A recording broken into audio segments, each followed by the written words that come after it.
É com grande tristeza que compartilho o falecimento do nosso líder espiritual, o Papa Francisco. Sua morte marca mais do que o fim de um papado. Ela sinaliza o cumprimento de uma profecia de séculos escondida nos arquivos mais secretos do Vaticano. A profecia de São Malaquias. Quase 9 séculos atrás, enquanto o irmão Malaquias caminhava pelas ruas de Roma, foi subitamente atingido por uma poderosa visão. Não era um sonho nem uma ilusão. Era um vislumbre do futuro distante da Igreja Católica. Em um estado de transe, ele viu algo inimaginável, uma longa fila de papas, um após o outro, avançando através dos séculos até os dias finais. Ele registrou o que viu em uma série de 112 frases curtas em latim.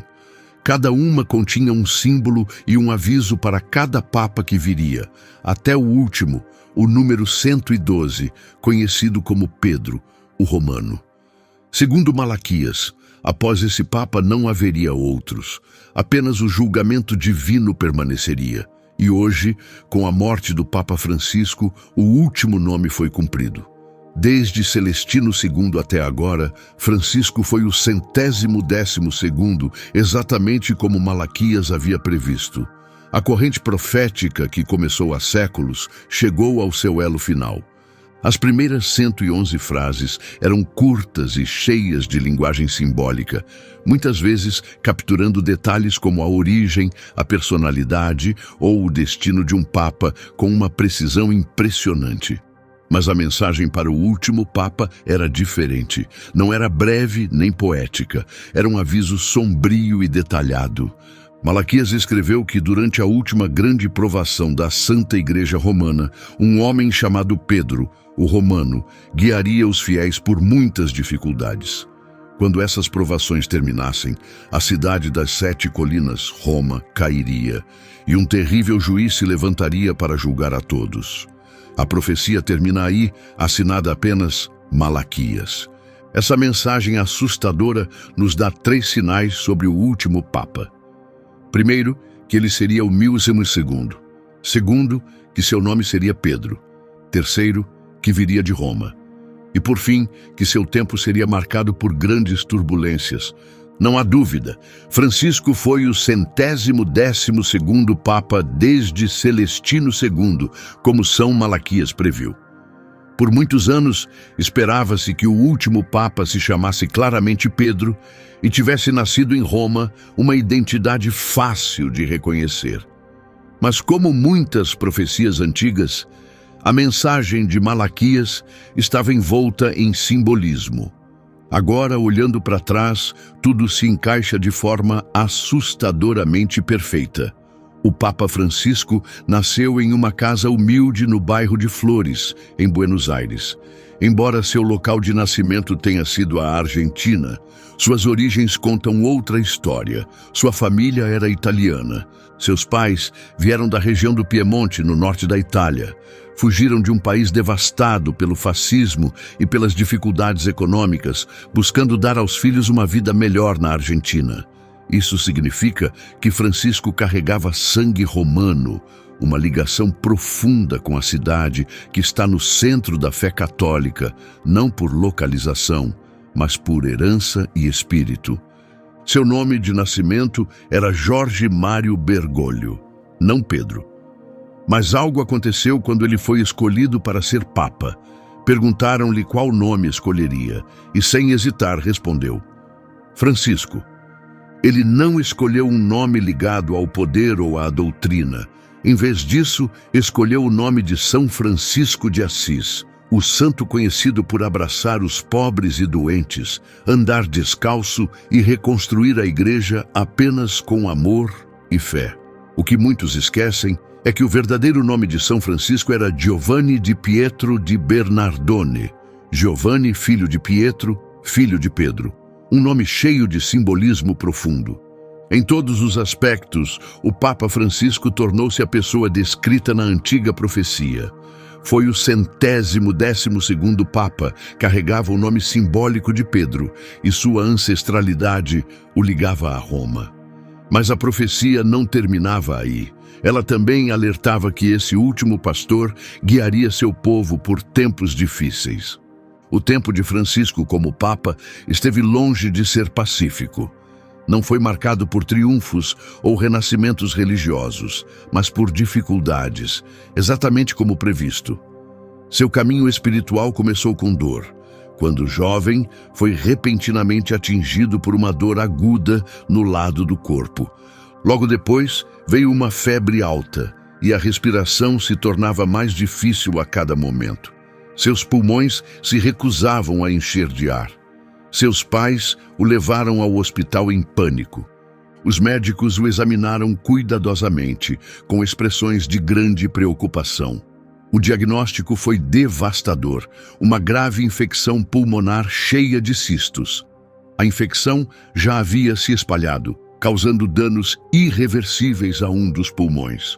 Não havia outra opção. Parte de seu pulmão precisou ser removida. A operação era arriscada e o processo de recuperação foi longo e doloroso.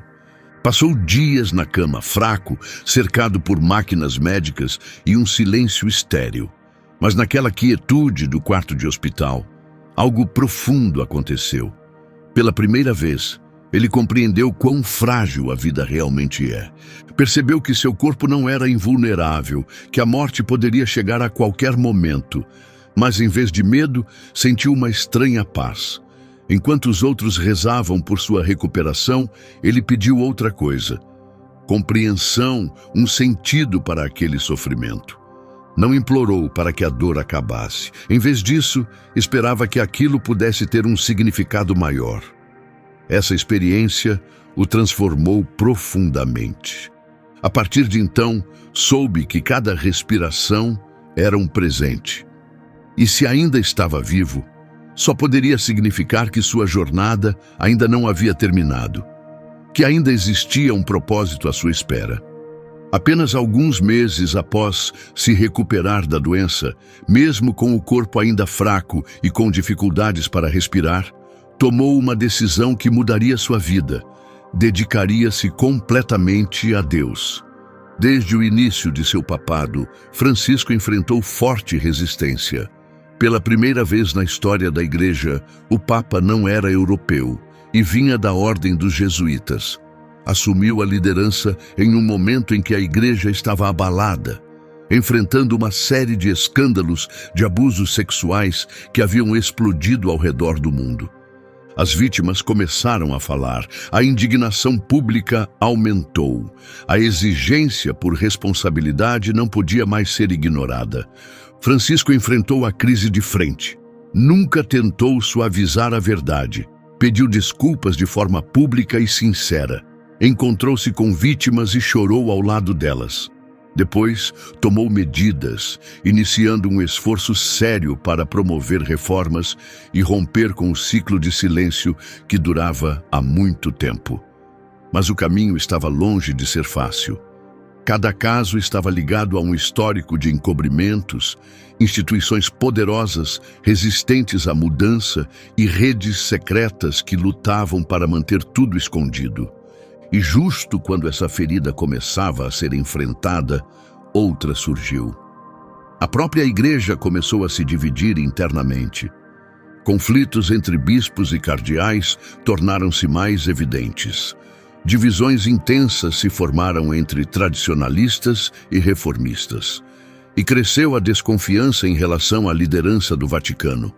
Durante uma coletiva de imprensa, em seu retorno da primeira viagem apostólica ao Brasil, Francisco disse algo que geraria grande debate. Se uma pessoa é gay e busca a Deus com sinceridade, quem sou eu para julgar?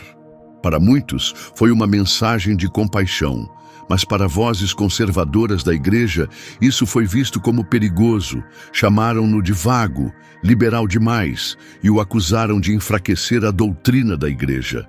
Alguns membros do clero chegaram a publicar cartas públicas exigindo que ele se explicasse. Alguns chegaram até a chamá-lo de herege, embora nunca apresentassem provas. Os críticos o compararam a antigos reformadores como Paulo VI, João XXIII e até Martinho Lutero. Mas Francisco nunca respondeu, nunca tentou se justificar. Em vez disso, seguiu em frente, calmo, firme e determinado, guiado por um profundo senso de missão. Não havia assumido o papel de Papa para agradar. Veio para servir e acreditava que qualquer transformação verdadeira traria desconforto antes de trazer cura. Diante de cada desafio, manteve-se fiel à sua missão. Francisco acreditava que o futuro da Igreja não estava no isolamento, mas na abertura. Repetia sempre uma palavra que causava desconforto em alguns: sinodalidade. Para ele, significava uma igreja que caminha unida, refletindo e buscando orientação como um só corpo. Uma igreja que não é governada apenas de cima para baixo, mas onde o Espírito Santo se manifesta por meio de todas as vozes. Defendeu a participação dos leigos, das mulheres, dos que sempre foram deixados de lado. Imaginou uma igreja menos focada na hierarquia e mais na responsabilidade compartilhada. Uma igreja que realmente acolhesse aqueles que por muito tempo foram excluídos, migrantes, divorciados, mulheres e outros empurrados para as margens. Isso não era apenas política, tratava-se de uma renovação espiritual profunda. Alguns achavam que ele era brando demais, outros que era duro demais. Os debates online amplificaram cada declaração que ele fazia, cada passo que dava. Mas as tensões que enfrentou não se limitaram aos debates internos da igreja. Sua liderança se desenvolveu em um dos períodos mais caóticos e imprevisíveis da história recente. O mundo ao redor do Papa Francisco estava longe de ser estável. Guerras como a da Ucrânia explodiram, cristãos enfrentaram violência e opressão em partes do Oriente e crises climáticas, financeiras e espirituais se espalharam pelo mundo. A igreja também passou a confrontar uma cultura que parecia cada vez mais distante da fé. Então, em 2020, o mundo parou. A pandemia fechou igrejas, suspendeu peregrinações e silenciou cidades antes movimentadas. Em uma das imagens mais marcantes da época, o Papa Francisco apareceu sozinho sob a chuva, na Praça de São Pedro vazia, diante da Eucaristia sob o céu aberto. Aquele momento, carregado de silêncio e tristeza, refletia a dor e a incerteza que cobriam o mundo. Mas naquela noite sombria, quando parecia que até Deus havia se calado, Francisco ergueu a voz e lembrou ao mundo: eles não estavam sozinhos. Esse ato se tornou um dos momentos mais inesquecíveis de seu papado. Em um tempo em que o medo e a perda dominavam, ele permaneceu firme na fé. Mesmo com igrejas vazias e dúvidas crescentes, manteve-se firme. Em um de seus gestos mais ousados, viajou ao Iraque, um lugar marcado pela violência e pela divisão, onde nenhum papa havia pisado antes. Lá, encontrou líderes do Islã e do cristianismo, pedindo união e um futuro comum baseado na paz, não no medo. Estendeu a mão a líderes de todas as fés abraâmicas, muçulmanos, judeus e ortodoxos. Em um encontro histórico, abraçou o grande imame de Al-Azhar, a maior autoridade do Islã sunita. Juntos, assinaram um documento extraordinário sobre a fraternidade humana, pedindo paz, respeito mútuo e justiça além das fronteiras religiosas. Francisco também fortaleceu os laços com as comunidades judaicas, afirmando a conexão entre as religiões e a importância de lembrar o Holocausto. Chorou em Auschwitz e abraçou sobreviventes, honrando suas histórias e suas dores. Seus esforços alcançaram também o mundo ortodoxo. Aprofundou o relacionamento com o patriarca de Constantinopla e estendeu a mão ao patriarca de Moscou, buscando curar divisões que duravam há séculos. Em Cuba, aconteceu algo histórico, um momento marcante quando o Papa Francisco encontrou e abraçou o patriarca Kiril de Moscou. o primeiro encontro entre os líderes das igrejas católica romana e ortodoxa russa em mais de 1000 anos. Mas o tempo de Francisco como Papa nunca foi marcado por conforto ou facilidade. Desde o início, ele sabia que o século XXI traria desafios tão profundos e difíceis quanto qualquer outro que a Igreja já havia enfrentado. Mesmo assim, liderou com coragem. Mesmo na escuridão, seguiu adiante. Lutou por reformas, condenou injustiças, ficou ao lado dos excluídos e falou a verdade diante do poder. Mas guiar a Igreja não foi uma tarefa suave. Foi cercada de tensão, resistência e constante pressão. Sua abordagem era diferente e causava impacto. Recusou-se a usar a capa vermelha tradicional. Optou por não morar no Palácio Papal. Falava em linguagem simples em vez do latim. Não governava pela autoridade, ele ouvia. Desde o início, Francisco abraçou sua identidade como o Papa da Misericórdia. Seu lema episcopal, miserando aquele gendo, significa olhou com misericórdia e o escolheu. Essas palavras se referem ao momento em que Jesus viu Mateus, um cobrador de impostos e pecador, e o chamou para segui-lo. Refletia a crença de Francisco. O pecado deve ser reconhecido, mas o pecador nunca deve ser rejeitado. Em vez de punição, ofereceu compaixão. Incentivou os fiéis a trocarem o julgamento pela compreensão. Enviou missionários especiais, padres autorizados a perdoar até pecados normalmente reservados apenas ao Papa. Pediu aos confessores que fossem como pais amorosos e não juízes severos. A misericórdia e não o medo tornou-se o coração de sua mensagem. O Papa Francisco foi onde poucos ousaram ir. Visitou prisões, hospitais e abrigos de refugiados. Abaixou-se para lavar os pés de imigrantes, mulheres e pessoas de outras religiões. Por meio de suas ações, palavras e até de seus silêncios, transmitiu uma única mensagem. A misericórdia não é sinal de fraqueza. É a forma mais poderosa de amor. E essa imagem de amor e compaixão era o rosto de Cristo que Francisco desejava mostrar ao mundo. A profecia dizia que Pedro, o romano, guiaria seu povo por grandes provações. Essa foi exatamente a essência do papado de Francisco. E agora, como anunciado, chegou ao fim. Mas a profecia não termina aí. Ela conclui com uma declaração assustadora. Quando todas essas coisas tiverem acontecido, a cidade construída sobre 7 colinas será destruída e o juiz terrível trará o julgamento. Fim. Essa linha sombria não marca apenas o fim de uma lista, ela indica o fim de uma era. A cidade das 7 colinas não é apenas uma expressão poética, é uma referência clara.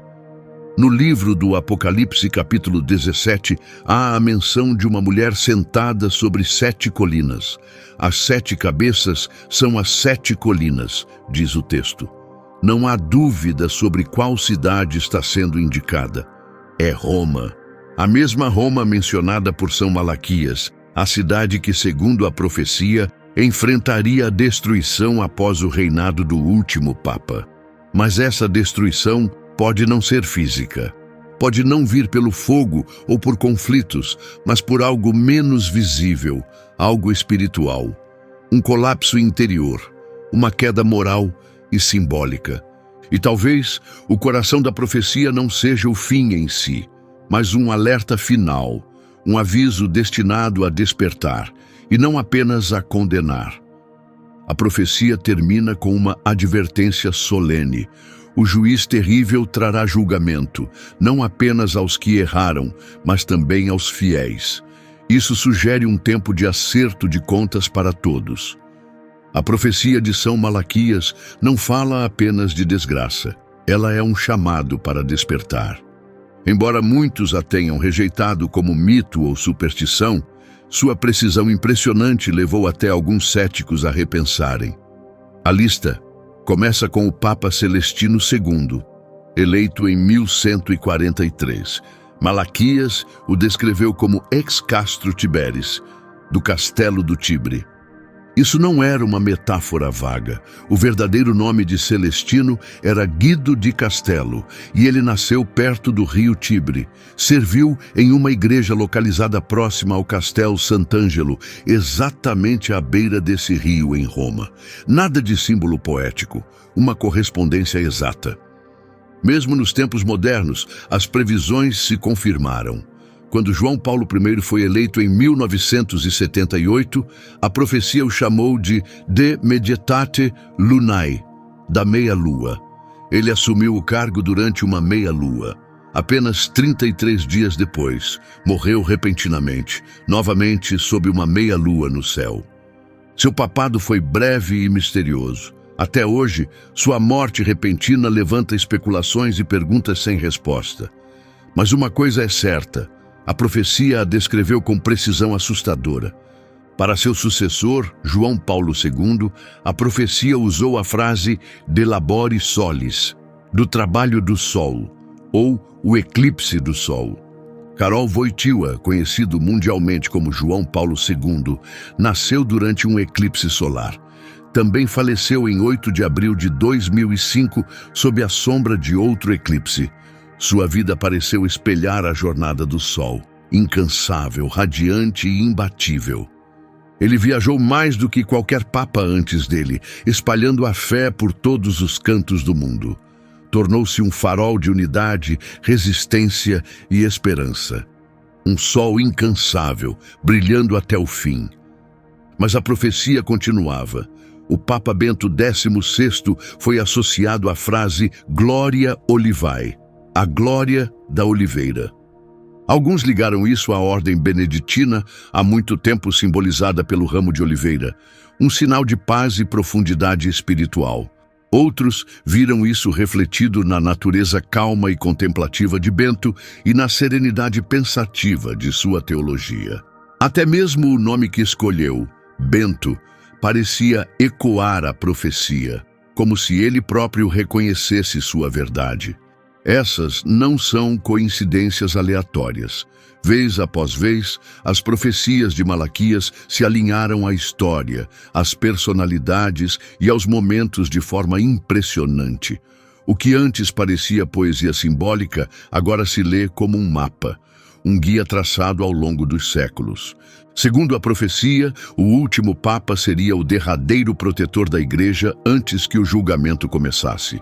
Mas a morte do Papa Francisco não encerrou apenas um capítulo. Ela abriu algo muito mais inquietante. Formou-se uma fenda que libera dúvida e inquietação no mundo como uma sombra silenciosa que se arrasta. Porque se Francisco foi realmente o último Papa descrito por Malaquias, o que vem agora não é apenas outro conclave, é um passo rumo ao desconhecido. Agora o mundo se pergunta, surgirá um verdadeiro sucessor? Ou o trono de Pedro será tomado por alguém indigno? Para muitos, a resposta já começa a tomar forma. Temem que aquele que vier não seja um pastor guiado pela compaixão, mas um lobo escondido sob uma aparência mansa. Aqueles que estudam a profecia e o livro do Apocalipse frequentemente chegam a uma conclusão assustadora.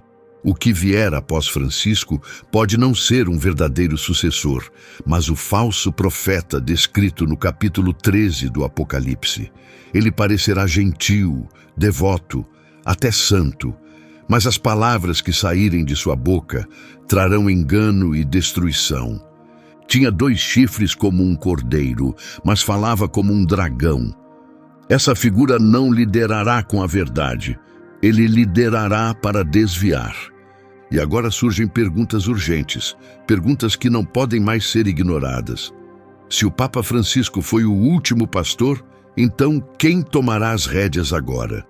Será que essa nova figura será quem preparará o cenário para o anticristo? A profecia de São Malaquias não é uma previsão isolada. As Escrituras repetem os mesmos avisos há séculos. Em sua carta aos Tessalonicenses, o apóstolo Paulo escreveu que antes do dia final haveria uma grande rebelião e o homem do pecado seria revelado. Até Jesus, em Mateus 24, advertiu seus seguidores sobre o que estava por vir. Ele disse que o mundo seria abalado por guerras, fomes, doenças e terremotos, chamando esses eventos de princípio das dores. E precisamos apenas abrir os olhos. Vemos pandemias globais, desastres naturais cada vez mais frequentes, ameaças crescentes de guerra e uma decadência silenciosa da moral e da verdade espiritual. Isso não é aleatório. Forma um padrão. Durante anos, esses versículos pareciam distantes, avisos para outro tempo. Mas agora, após a morte de Francisco, eles parecem imediatos, urgentes, reais. Tudo já foi anunciado. A traição da fé, a revelação do enganador. Uma figura falsa que diz ter sido enviada por Deus, mas carrega um propósito oculto. Ainda assim, mesmo na noite mais escura, a luz permanece. Mesmo quando as sombras se aproximam, a esperança continua viva. A morte do Papa Francisco pode marcar o fim de um capítulo, mas não é o fim da fé. Porque a fé verdadeira não morre com uma pessoa. A crença verdadeira vai além dos indivíduos. Ela sobrevive. Ela se fortalece, principalmente nos tempos difíceis. Agora, mais do que nunca, este não é um momento para ter medo. É um chamado para despertar, para abandonar a indiferença, para voltar a Deus com sinceridade, humildade e urgência. Talvez não saibamos o que está por vir, mas sabemos quem segura o futuro em suas mãos. Fiquemos atentos, pois não sabemos o dia nem a hora. Francisco não deixou para trás monumentos imponentes ou palácios luxuosos. Ele deixou algo muito mais poderoso, algo que não pode ser destruído, um legado. Ele foi o Papa que rompeu com a tradição, que desceu da plataforma papal para andar entre o povo. Ele escolheu ouvir em vez de mandar. Valorizou a honestidade mais do que a popularidade, a verdade mais do que a conveniência. Sua missão era trazer de volta o reflexo mais fiel do cristianismo. Ele nos lembrou, repetidamente, o rosto de Deus vive nos rostos dos que sofrem. Francisco não transformou a igreja apenas com regras, mas criando uma cultura de encontro. Ele fez da misericórdia a mensagem central. Ele viveu a humildade em um tempo em que o ego fala mais alto. Ofereceu segundas chances em um mundo que condena rapidamente. Não quis uma igreja distante ou fria, mas uma igreja compassiva, presente e real. Através do seu exemplo, a igreja começou a se lembrar do que sempre foi o seu centro, Jesus. Uma coisa é certa, o Papa Francisco se foi. Sua missão terminou. Após uma vida cheia de lutas, coragem e propósito, ele agora voltou para casa, para encontrar seu Criador. Que sua alma encontre a paz que tantas vezes desejou para o mundo. Que os portões do céu se abram para recebê-lo. Descanse em paz, Francisco. Amém.